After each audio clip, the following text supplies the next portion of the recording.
Nima sen erdan ajrashib, mazza qilib zo'r yashayman deb o'ylaganmiding? Erdan ajrashganlarning hammasi zo'r yashayapti deb o'ylaysan. Erdan ajrashib hech kim zo'r bu baxtli yashab ketgan joyi yo'q.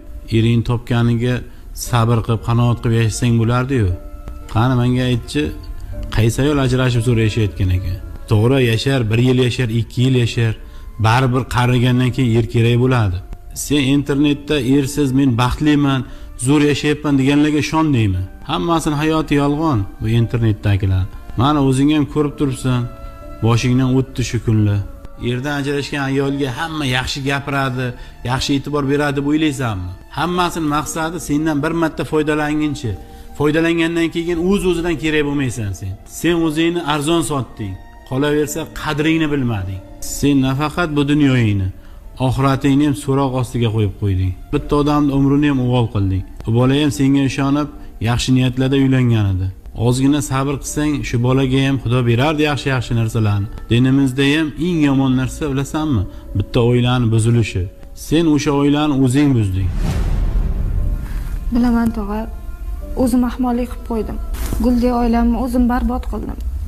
Erimni topganiga qanoat qilmadim, sabr qilmadim. Ahmoqlik qildim. Boshqa ayollarga o'xshab erimni duo qilib, ishlari yaxshi bo'lib ketsin ham demanmi? Yolg'on hayotga aldandim. Erdan ajrashsam yaxshi yashayman deb o'yladim. Ba'zi bir ifloslarni nafsini o'yinchog'i bo'ldim. O'zimda ham ayb bor.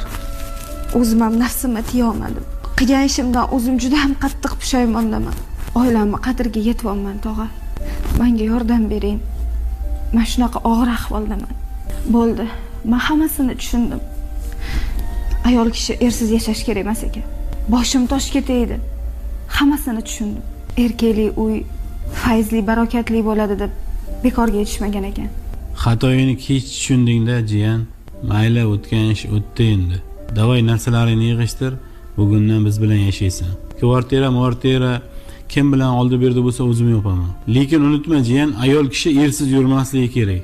Tenging chiqsa, turmushga beraman o'zim seni. Bunaqa yashash bo'lmaydi senga. Bo'ldi, narsalarni yig'ishtir, ketdik.